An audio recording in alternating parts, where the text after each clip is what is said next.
When friends gathered at a wedding, what was supposed to be a beautiful day turned into horror as terrifying apocalyptic events occurred, which compelled the remaining to reevaluate their lives and all the choices they had made. The movie begins with a montage of videos depicting all the happy moments of a group of friends. In the present day, Tommy was filming everyone for their friends, Skylar and Dan's wedding.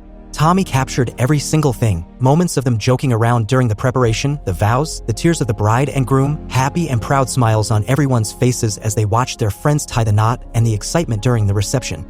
At one point, another couple, Allison and Jack, who were best friends with the newly married couple, got into a small argument which led Allison to walk out. Jack decided to let her be for a while so as not to ruin the mood of the celebration.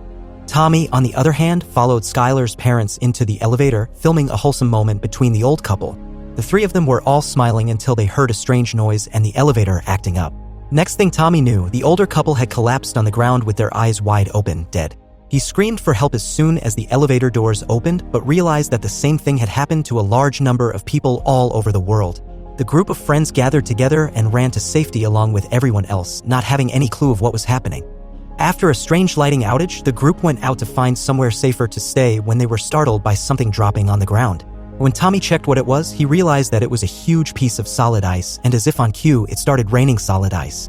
They took refuge in a store where Skylar desperately looked for a Bible, remembering that they had been taught about the resurrection during a church service. After reading a few verses, Skylar was panicking and wondering why she was left behind when she did everything right.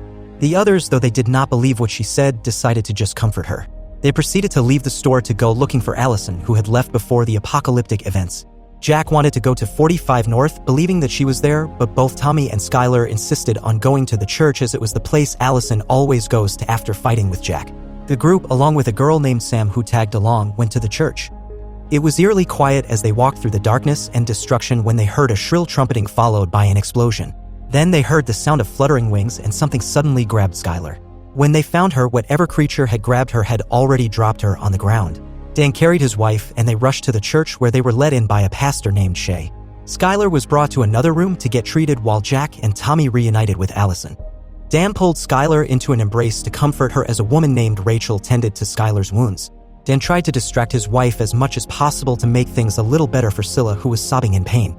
Meanwhile, Tommy talked to Pastor Shay, who, just like Skylar, believed that the second coming had begun and the children of God had been raptured.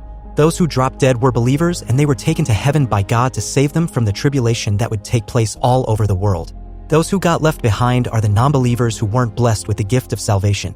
Pastor Shay stated that they were all presented with the same evidence that everything that was written in the Bible so many years ago is now happening.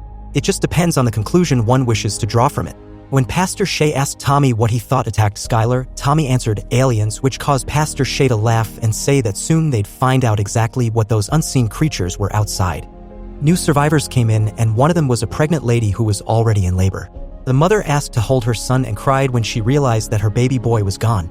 Tommy went to talk to Pastor Shay, who seemed to already know that the baby was going to be stillborn. Pastor Shay explained that it was because the baby was innocent and free of sin. Tommy wondered why God killed all the innocent people and children, but Pastor Shay disagreed. God didn't kill them, he took their souls and brought them to heaven where they could have eternal bliss, leaving their mortal bodies behind. Pastor Shay told Tommy that he heard the sound of a trumpet and instantly knew that the time had come. Tommy then asked why Pastor Shay wasn't taken when he believes in God. Pastor Shay explained that just because he was a pastor does not mean that he deserved the salvation God had gifted him. He only had comfort. He didn't have a relationship with God. He failed himself by not being true and only serving God for the comfort he received. Later on, everyone heard a pounding of the door and the screams of a man begging to be let go before those screams of help turned into screams of fear and pain. The sound of the screeching of an unknown creature followed the man's screams, and everyone listened in fear as the creature tried breaking through the church, only leaving when it realized it couldn't. The survivors inside the church watched news about the sudden, instant death that took the lives of millions of people worldwide, all children and infants, and random segments of the adult population. They watched random clips showing instant death.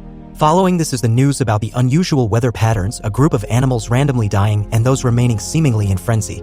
Slowly, the group of friends is beginning to open their eyes and see the truth in the Bible.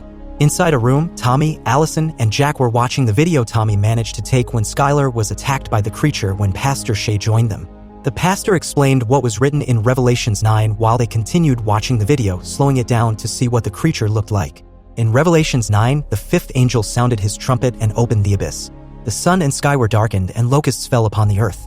hair like a woman's and teeth like the lion's teeth. The fluttering of wings sounds like the thundering of many horses rushing into battle. They have stingers like a scorpion's and they use them to torment people. The trio listened as everything Pastor Shay was saying was revealed to be the truth as they saw the face of the creature. Jack asked what it was, and Pastor Shay explained that it was one of the fallen who were meant to roam the earth and torment the remaining.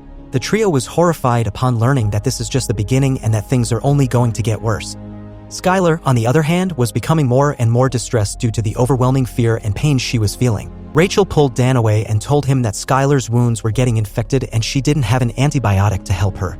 She informed Dan about the sample packets of amoxicillin left in her car, and Dan volunteered to get them along with Tommy and Jack. But Dan and Tommy made Jack stay behind before the two of them stepped out of the church.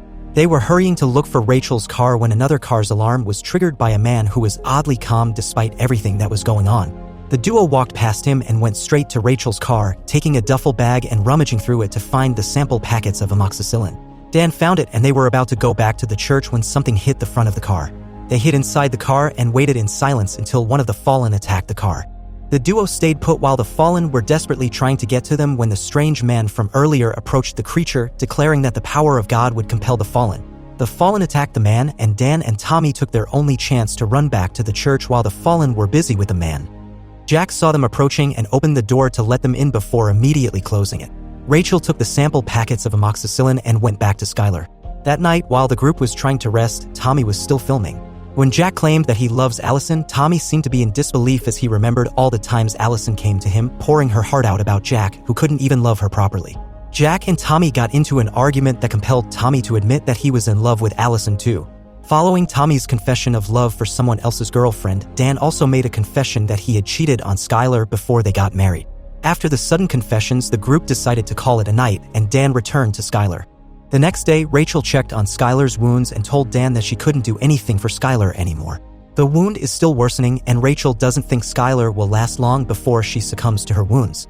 Since the wound was spreading like venom, they need an anti-venom, which could be found only in the hospital, and an actual doctor that can help Skylar. Dan decided that he would go to the hospital as soon as the sun came up. Tommy then visited Pastor Shay in his room and found him praying. Tommy asked if he would still be raptured if he ever made it out of this mess. The pastor told him that rapture was done and the path back to God would be hard. It's up to Tommy to make a choice. Pastor Shay then went to the sanctuary where everyone was already waiting, and for the first time ever, he became a true pastor. Everyone listened as he preached about God and the path they had to take to receive God's salvation. That path will be filled with pain and suffering, but at the end of the path is an eternal life in heaven. He encouraged the people to go and take the journey back to God. As if he heard the name of God falling out of the pastor's lips, the fallen became a lot more aggressive and began trying to destroy the church.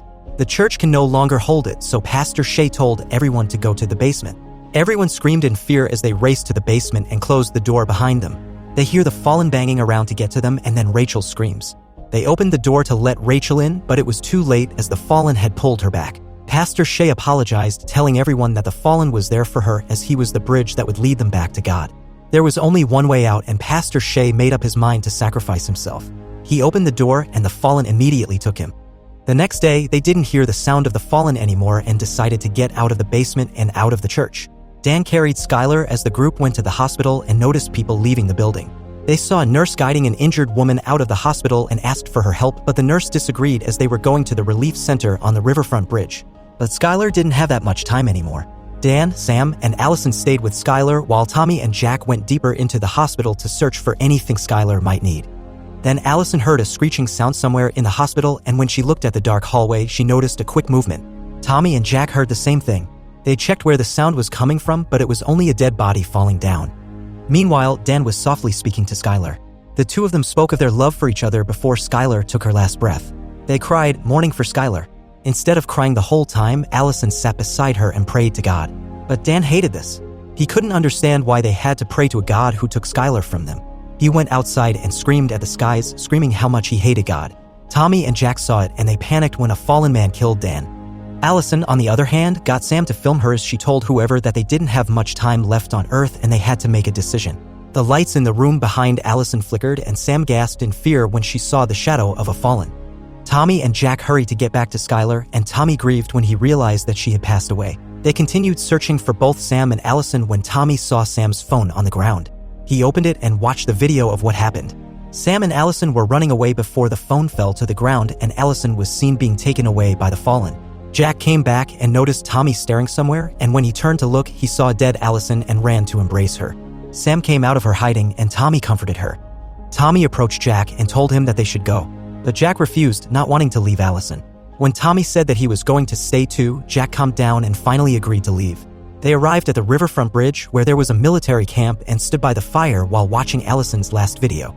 Allison talked about how she finally found real faith amidst the chaos. She knew the demons were there to remove the word of God and they had to make a choice. Do they want to suffer by following God's path and be saved, or let the demons that now roam the earth take away the only chance they had left? Later on, Tommy realized that the fallen are drawn to faith and that is why they had been chasing them. Tommy hurriedly looked for Jack, who had decided to have the same faith as Allison did. When they found him, the fallen had already killed him. Sam then told Tommy that Jack and Allison had already made the decision when they chose to trust God. The pain they had to go through was a part of it, and no matter how painful it was still the right choice. Tommy watched as Sam walked through the running scarecrows. She had made a decision, and she chose to have faith in God. Tommy looked up at the skies and saw too many fallen trees coming down at once. They were coming straight for him, and that was because, deep inside, Tommy had already made a choice.